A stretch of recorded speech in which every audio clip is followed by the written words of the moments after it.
मित्रों नमस्कार, मैं हूं राकेश कुमार। आप देख रहे हैं मत अभिमत।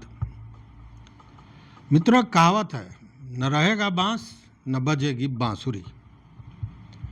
ये मैं क्यों कह रहा हूं? तो ये मैं कह रहा हूं विनय कुमार जो डीजीपी बिहार हैं, उन्होंने जो प्रेस वार्ता में बातें कही हैं उस आधार पर, इसलिए कि जितने भी अपराध हैं, अपराध चाहे शराब से जुड़ा हुआ हो, बालू से जुड़ा हुआ हो, रंगदारी हो, भू माफियाओं द्वारा किया गया अपराध हो, जितने भी अपराध होते हैं उसके मूल में अगर आप देखिएगा तो दो ही चीज़ें होती हैं। सबसे ज़्यादा जो उसका कारण होता है वो होता है धन उगाही।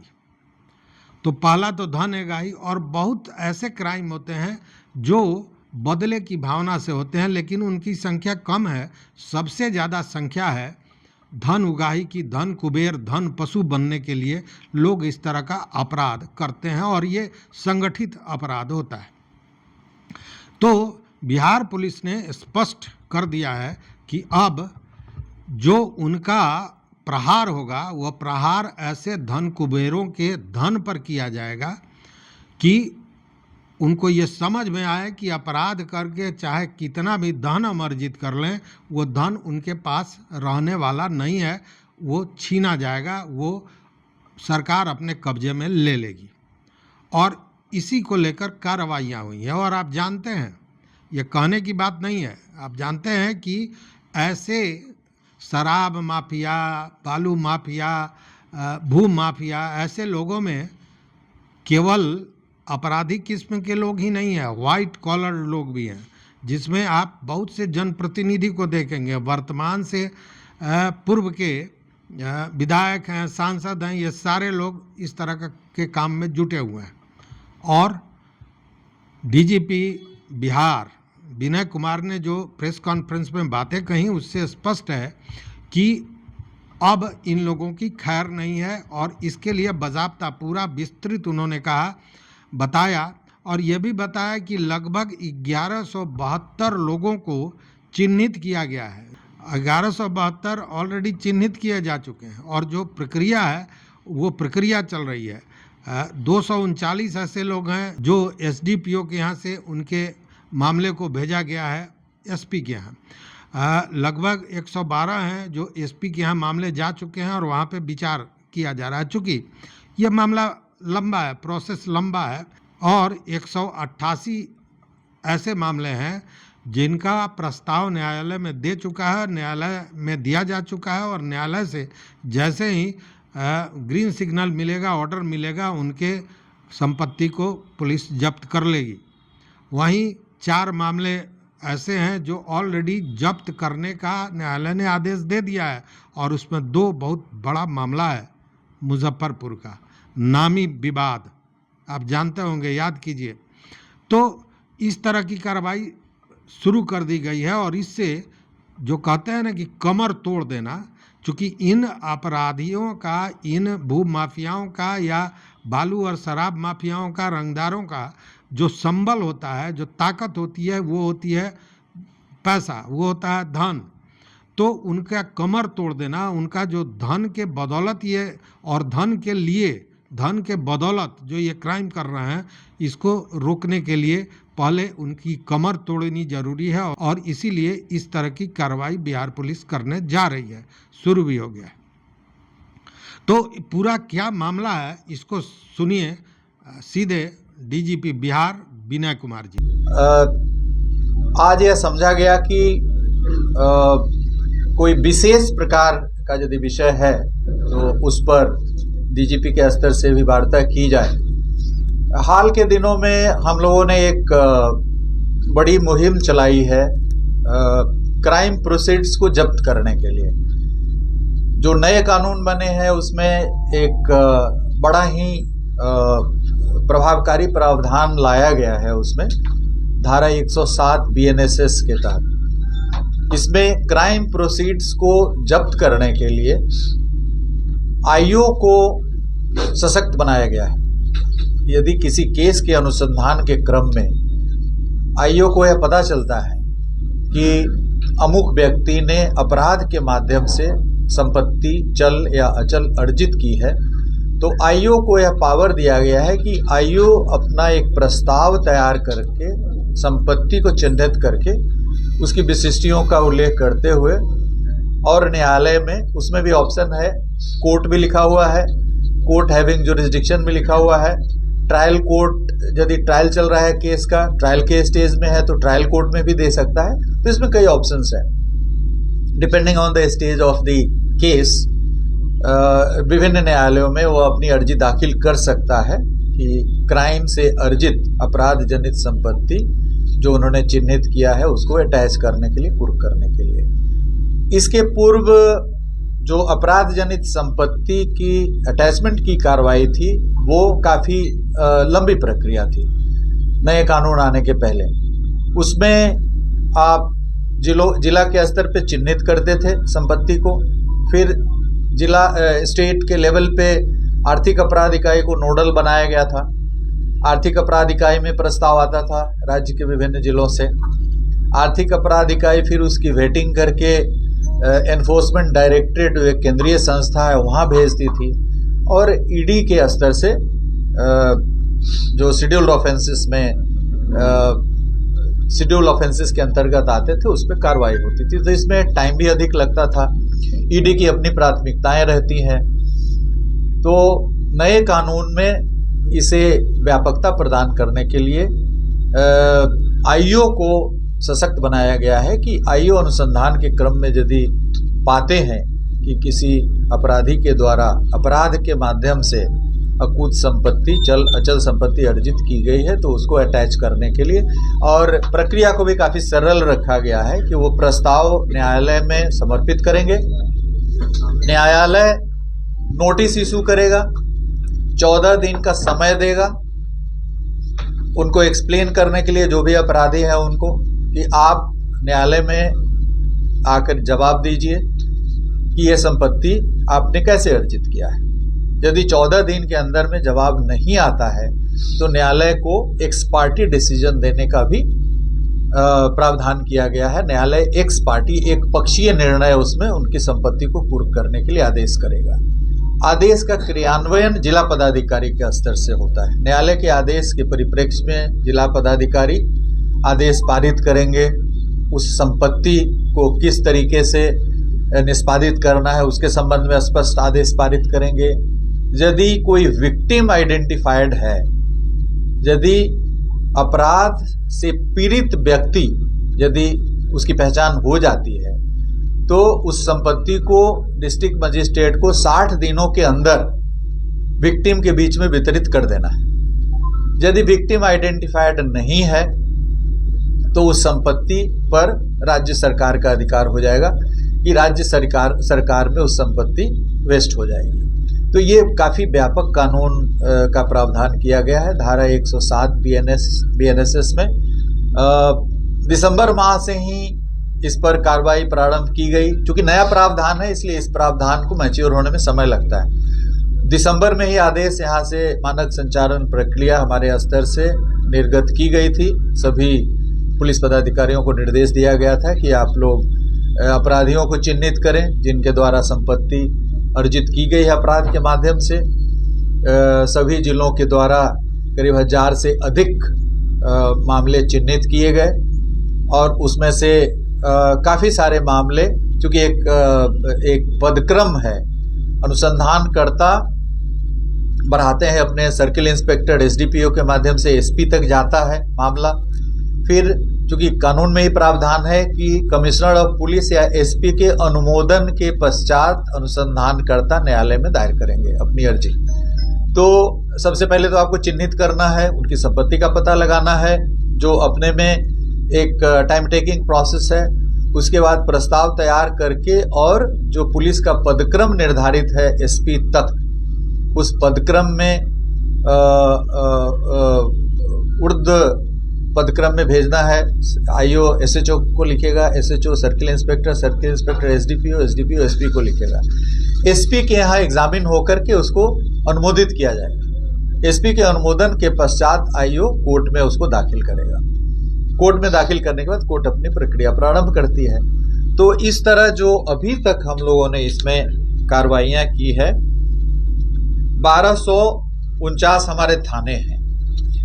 इन थानों में अभी तक हम लोगों ने 1172 अपराधियों को चिन्हित किया है कि उन्होंने अपराध के माध्यम से संपत्ति अर्जित की है। 239 मामलों को अनुमंडल पुलिस पदाधिकारी मतलब एसडीपीओ के द्वारा एसपी को अग्रसारित किया गया है और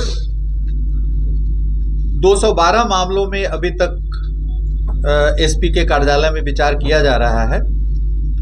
188 मामले ऐसे हैं जिसमें माननीय न्यायालय में प्रस्ताव भेजा जा चुका है। न्यायालय के विचाराधीन 188 व्यक्तियों के विरुद्ध, अपराधियों के विरुद्ध जो प्रस्ताव समर्पित किया गया उस पर विचाराधीन है और 4 मामले में न्यायालय द्वारा आदेश भी पारित कर दिया गया है। मुजफ्फरपुर के 2 चर्चित अपराधी हैं जिन्होंने अपराध से काफ़ी संपत्ति अर्जित की है और काफ़ी लंबा आपराधिक इतिहास रहा है। उनके विरुद्ध सबसे पहले किया गया था और धीरे धीरे अन्य न्यायालयों के द्वारा भी इस दिशा में कार्रवाई की जा रही है। तो एक सबसे बड़ा प्रावधान है क्योंकि अपराधी जब अपराध करते हैं, अपराध करके उनकी गिरफ्तारी होती है, गिरफ्तारी होने के बाद न्यायालय की प्रक्रिया प्रारंभ होती है।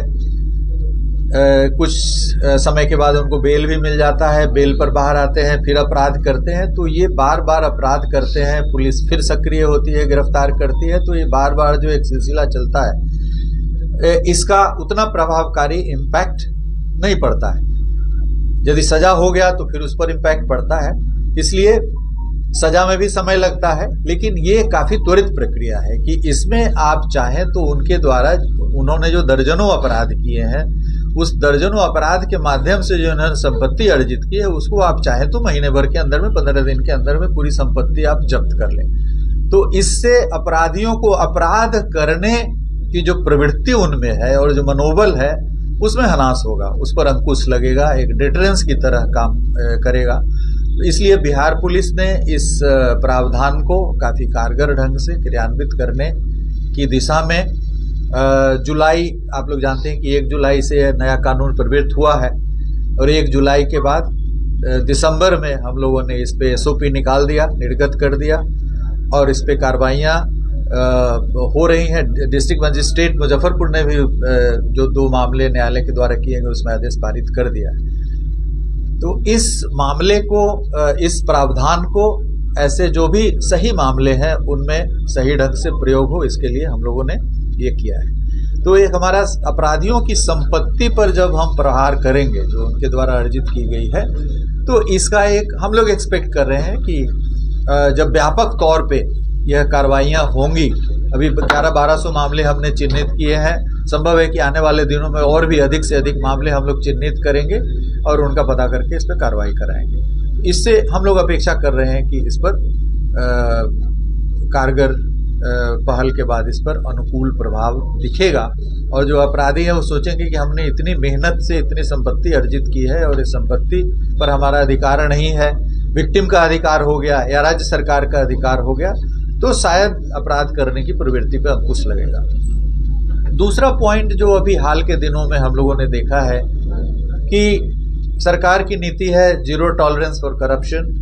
तो जीरो टॉलरेंस फॉर करप्शन में हम लोगों ने फिर से एक वार फुटिंग पर मुहिम शुरू किया है। विजिलेंस ब्यूरो के स्तर से भी कार्रवाई हो रही है, एसबीयू के स्तर से कार्रवाई हो रही है, आर्थिक अपराध इकाई भी कार्रवाई कर रही है और इससे भी आगे बढ़ चढ़ करके हमारे जो पुलिस के पदाधिकारी हैं जिलों में पदस्थापित, जहां कहीं भी भ्रष्टाचार के मामले आ रहे हैं उन पे उनको निलंबन की कार्रवाई, उनको जेल भेजने की कार्रवाई ऑलमोस्ट हर दिन कहीं ना कहीं सिवान हो, छपरा हो, लखीसराय हो, जो भी पुलिसकर्मी अपराध में संलिप्त पाए जा रहे हैं तो उनको गिरफ्तार करके जेल भेजा जा रहा है। करीब 60 से अधिक पुलिसकर्मी इधर 5-6 महीने में FIR दर्ज करके उनको न्यायिक हिरासत में भेजा गया है, जो खुद वर्दी में रह करके अपराध करते हैं उस पर।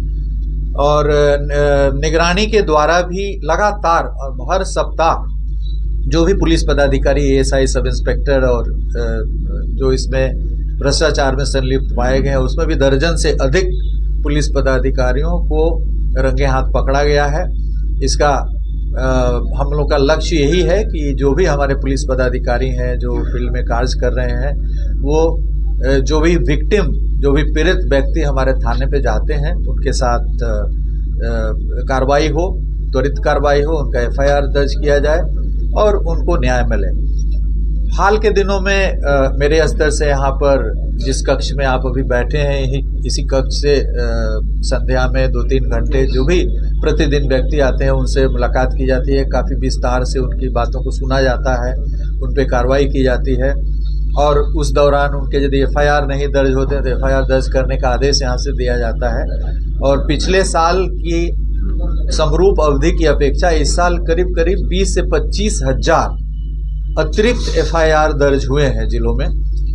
पिछले साल जनवरी से मई तक जितने एफआईआर दर्ज हुए थे, यदि इस साल का हम लोग कंपेयर कर रहे हैं तो करीब 20 से 25 हज़ार अत्यधिक एफआईआर दर्ज हुए हैं। इसका कारण ये है कि डीजीपी के स्तर से भी हस्तक्षेप हो रहा है, जिला स्तर पे या रेंज स्तर पे जो पुलिस पदाधिकारी हैं उनको भी आदेश है कि आप जन समस्याओं के निराकरण के लिए आप जो भी आते हैं उनसे मिले, उन पर पर्याप्त समय व्यतीत करें और यदि थाना के स्तर से किसी भी मामले में लापरवाही बढ़ती गई है तो उसमें आप एफआईआर दर्ज करें। जैसे हाल कल ही का हम अखबार में देख रहे थे, दुल्हिन बाजार में एक जनता दरबार में फ्राइडे को आई थी एक महिला, यहाँ पे उसकी बच्ची के साथ बलात्कार का आरोप था कि इसके साथ बलात्कार हुआ है और थाना इंचार्ज उसमें टाल मटोल कर रहा था। थाना इंचार्ज सस्पेंड हो गए हैं और प्राथमिकी दर्ज हो गई। तो इस तरह के मामले प्रतिदिन दर्जनों की संख्या में विभिन्न स्तरों पर, not only at the level of the DGP but range level पर, एसपी लेवल पे आ रहे हैं,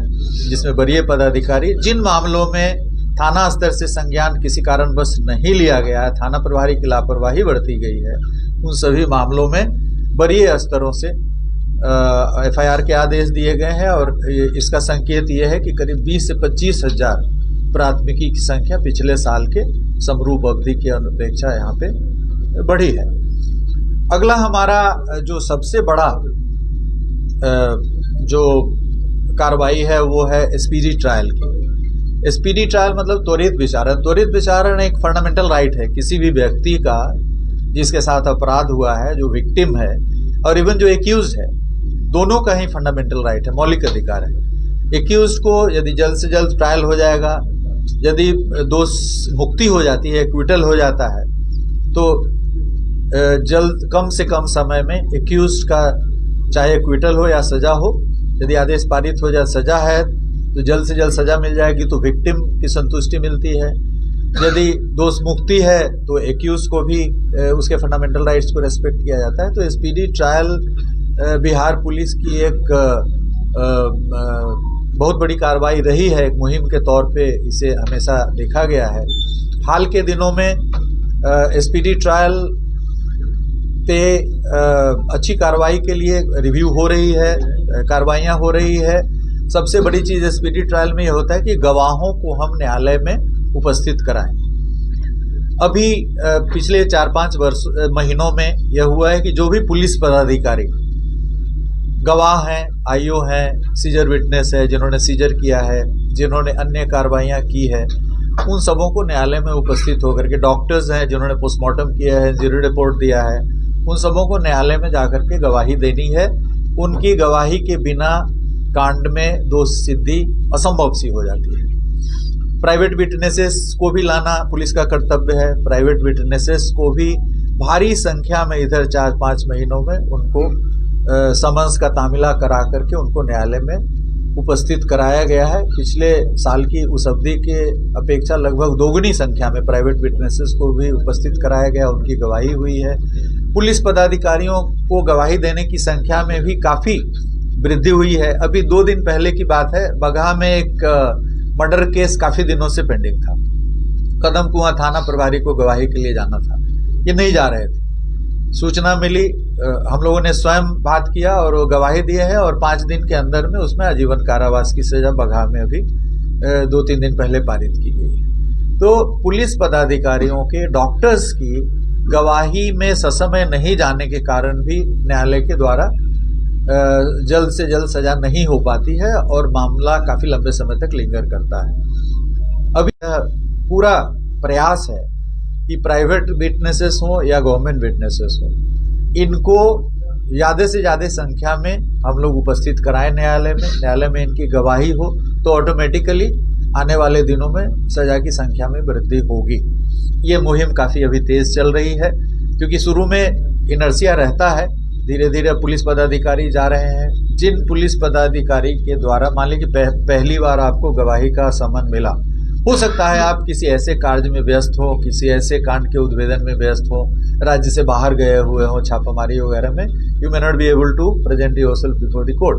बट दोबारा यदि समन आ गया तो आपको हमेशा तो इमरजेंसी रहेगा नहीं, दोबारा यू मस्ट गो। यदि दूसरे बार भी आप नहीं गए हैं तो उनका वेतन धारित करने का आदेश निर्गत है। बहुत सारे पुलिस पदाधिकारियों को वेतन धारित हुआ है, उसके बाद गवाही का सर्टिफिकेट देंगे तभी उनको वेतन मुक्त किया जाएगा।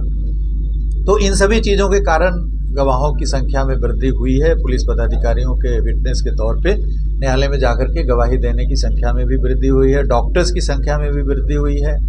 और हम लोग इसको डिजिटल बनाने के लिए पहले भी मुहिम चलाई गई थी 2007-8 में। points.nic.in एक हम लोग का आईओ का डेटाबेस था। आईओ कहाँ है पोस्टेड, रिटायर हो गया है तो उसका गृह पता क्या है, ताकि वहाँ पे समन भेजा जा सके उनकी गवाही के लिए। वो वेबसाइट अभी न्यायालय के द्वारा मेंटेन किया जाता था, 4-5 साल से वो कार्यरत नहीं है। तो अभी हम लोगों का एक RMS सॉफ्टवेयर है जिसमें आईओ का पूरा लेखा जोखा रखा जाता है। उसको अपडेट करके और उसके माध्यम से जल्द किसी भी समन के आलोक में वह पदाधिकारी कहाँ पोस्टेड है उसको तुरंत सूचित करके, डिजिटल माध्यम से सूचित करके, भौतिक माध्यम से सूचित करके और उसको न्यायालय में उपस्थित होने के लिए सूचित किया जाएगा और उस पर कड़ी नज़र रखी जाएगी। इसके लिए हमारे ज़िले में हर पुलिस अधीक्षक के कार्यालय में अभियोजन कोषांग कार्यरत है, स्पीडी ट्रायल सेल कार्यरत है और इस सेल को काफ़ी सशक्त बनाया गया है। मानव संसाधन और इक्विपमेंट के तौर पे इंस्पेक्टर की पोस्टिंग की गई है स्पीडी ट्रायल सेल में, वाहन दिए गए हैं। मान लीजिए यदि कोई बुजुर्ग रिटायर्ड पुलिस पदाधिकारी हैं, डॉक्टर हैं, उनको यदि कोई दिक्कत है तो हम लोग पुलिस के वाहन उनको भेज करके, ज़रूरत पड़े तो उनको एक सुरक्षा भी प्रदान करके और न्यायालय में मंगवाएं और उनकी गवाही संपादित करवाएं। तो जो काफ़ी सारी गतिविधियां थी जो आवश्यक थी गवाह को न्यायालय में उपस्थित कराने के लिए, उन सभी चीज़ों पर भी काफ़ी ध्यान दिया जा रहा है और इसके पॉजिटिव धनात्मक प्रतिफल हमको कुछ दृष्टिगोचर हो भी रहे हैं। तो स्पीडी ट्रायल एक अत्यंत ही महत्वपूर्ण कार्य है पुलिस की कार्य प्रणाली में। इसको भी हम लोग काफ़ी बखूबी से निभा रहे हैं। न्यायालय पे कांडों का काफ़ी कार्य बोझ है, ये कोई कहने की बात नहीं है, आप सभी जानते हैं। इसलिए फास्ट ट्रैक कोर्ट्स जो वर्ष 2000 से 2011 के बीच में जितने सारे ज़िले थे उन सभी ज़िलों में 5 की संख्या में फास्ट ट्रैक कोर्ट गठित किए गए थे। केंद्र सरकार की एक योजना थी, सेंट्रल स्पॉन्सर्ड स्कीम था और उस दौरान 2000 से 2011 में स्पीडी ट्रायल्स में जो संख्या आई थी उसमें फास्ट ट्रैक कोर्ट का भी बहुत बड़ा योगदान था। तो हम लोग भी एक प्रस्ताव सरकार के विचाराधीन भेज रहे हैं जिसमें अनुरोध करेंगे कि जो हमारे बड़े ज़िले हैं, A कैटेगरी के बड़े ज़िले हैं, B मीडियम साइज़ के ज़िले हैं और C छोटे ज़िले हैं, वहाँ पे 5, 3, 2, 1 की संख्या में depending on the number of cases pending, serious cases pending, ये special courts, fast track courts जो रिटायर्ड जजेस हैं, एडिशनल डिस्ट्रिक्ट जजेस हैं, उस रैंक के पदाधिकारी को जो सिर्फ ट्रायल ही देखेंगे, उनको कोई सिविल डिस्प्यूट्स का मामला नहीं देखना पड़ेगा, बेल नहीं देखना पड़ेगा, वो पूरी तरीके से जो सेशंस ट्राइब्यूनल केसेस हैं, सत्र द्वारा विचारित जो कांड है उस तरह के कांडों को देखेंगे। तो इससे हमारे विचारण में गति आएगी। तो इस दृष्टिकोण से भी हम लोग प्रस्ताव राज्य सरकार के यहाँ भेज रहे हैं ताकि फास्ट ट्रैक कोर्ट हमें हर जिले में मिल जाए, जिसमें सिर्फ हम लोग जो गंभीर कांड है हमारे हत्या, डकैती, अपहरण, बलात्कार के लिए पॉक्सो कोर्ट ऑलरेडी कार्यरत है। आर्म्स एक्ट के भी केस काफ़ी प्रतिवेदित हो रहे हैं, करीब 5000 से अधिक केस साल भर में आर्म्स एक्ट के प्रतिवेदित हो रहे हैं। बट उसमें सज़ा की जो संख्या है करीब 400-500 के करीब सज़ा हुई है अभी तक। यदि हम आर्म्स एक्ट के तहत वही अपराधी चार्जशीट होते हैं जो अन्य प्रकार के अपराध करते हैं, बिकॉज आर्म्स का प्रयोग अपने में कोई, आर्म्स का प्रयोग कोई सेल्फ कंटेंट चीज़ नहीं है। इस आर्म्स का प्रयोग करके आदमी अन्य प्रकार का अपराध करता है, हत्या करता है, डकैती करता है। तो डकैती हत्याकांडों में विचारण में हो सकता है कि समय लगे, चूंकि सेशंस ट्राइब्यूनल केसेस होता है। आर्म्स एक्ट के केस मजिस्ट्रेट ट्राइब्यूनल होते हैं, जिसमें जल्द से जल्द हम लोग सजा करा सकते हैं। तो हम लोग यह भी प्रयास कर रहे हैं कि आर्म्स एक्ट के केसेस को विचारित करने के लिए एक स्पेशल कोर्ट हो जाए अलग से, जो सिर्फ आर्म्स एक्ट के ही केस करें। तो इन सभी चीज़ों पर विचार मंथन चल रहा है कि ट्रायल को किस तरीके से सुदृढ़ किया जाए और जल्द से जल्द अपराधियों को कैसे सजा दिलाई जाए, और जो अपराधी बाहर हैं उनका सत्यापन भी किया जा रहा है कि वो कहाँ हैं, क्या कर रहे हैं। उनका डिजिटल डोसियर तैयार किया गया है अपराधियों का, उन पर निगरानी रखी जा रही है, डिजिटल सर्विलांस के आधार पे भौतिक रूप से भी रखी जा रही है। यदि वो बेल पर हैं और फिर अपराध करते हैं तो उनके बेल बॉन्ड कैंसिल करने के लिए, फोरफिट करने के लिए उनका जो सिक्योरिटी है, प्रतिभूति है, उसके लिए भी एक निर्देश दिए गए हैं, कार्रवाइयाँ की जा रही हैं। तो अपराध कर्मियों पर चतुर्दिक प्रहार करने के लिए हम लोग जितने सारे लीगल प्रावधान है उसको हम लोग अख्तियार कर रहे हैं। जीरो टॉलरेंस की नीति पर भ्रष्टाचार भी हम लोग प्रयास करें। जो पुलिस के अंदर भ्रष्टाचार है, पुलिस के बाहर भी हैं, उस पर भी कार्रवाइयाँ हो रही है। सभी एजेंसी काफ़ी सक्रिय रूप से कार्यरत है। बाकी हमारे जो प्रभाग के बड़े पुलिस पदाधिकारी हैं निरंतर रूप से प्रेस के साथ रूबरू होंगे और जो भी पुलिस की कार्रवाइयाँ हो रही है उसके बारे में आपको लगातार अवगत कराते रहेंगे। हमारे करीब 14 से अधिक प्रभाग हैं, तो विभिन्न प्रभागों के एडिशनल डीजी रैंक के जो पदाधिकारी हैं वो आपसे भविष्य में सप्ताह में कम से कम 2 बार हम लोगों ने निर्णय लिया है कि प्रेस ब्रीफिंग की जाएगी। तो सुना आपने, कार्रवाइयाँ होंगी और ये लोग जो धन कुबेर बने हुए हैं दूसरे का लूट कर या फिर धरती पर आ खड़े होंगे। इस वीडियो में बस इतना ही। देखते रहिए मत अभिमान। मित्रों, चैनल पर नए हो सब्सक्राइब कीजिए, लाइक कीजिए, दोस्तों के साथ शेयर कीजिए और अपना विचार जरूर दीजिए। बहुत बहुत धन्यवाद। कोटिशा आभार।